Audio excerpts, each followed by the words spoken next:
our community immersion safety checklist.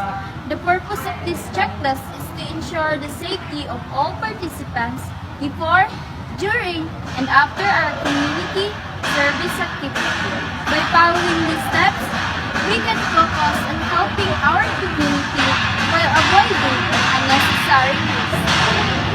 Before starting any activity, preparation is essential. We conduct an orientation to explain the plan and responsibilities. Parental consent is secured if needed.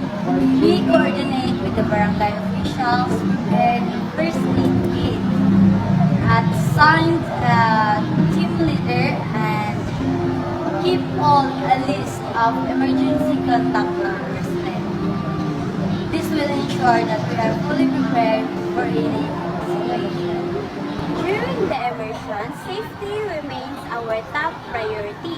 We travel in groups and wear proper attire including NSTP shirts and IDs. Participants must stay in the assigned area and avoid unsafe locations. Following the barangay rules and instructions from the team leaders helps us prevent accidents and misunderstandings.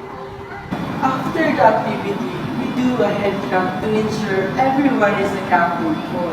We evaluate any safety concern, report incident immediately, and submit a written report for a proper documentation.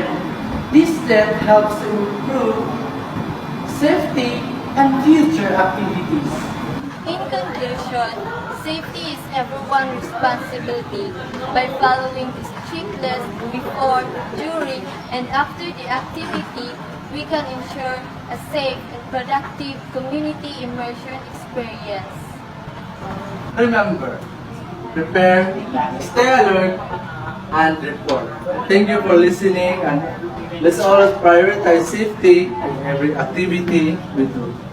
Community Immersion Safety Checklist. Before the activity, first is conduct orientation for all the participants. Second checklist is secure parental consent if required. Third checklist is coordinate with barangay officials. Fourth is prepare a first aid kit. Fifth, assign a team leader. Then lastly, list emergency contact numbers. During the activity, first checklist is travel in groups, avoid wandering alone. Second is wear proper attire, NSTP shirt, ID, and comfortable shoes. Then the third one is stay within assigned area. Fourth is avoid unsafe locations or risky situation. Then lastly is follow barangay rules and instructions from the team leader.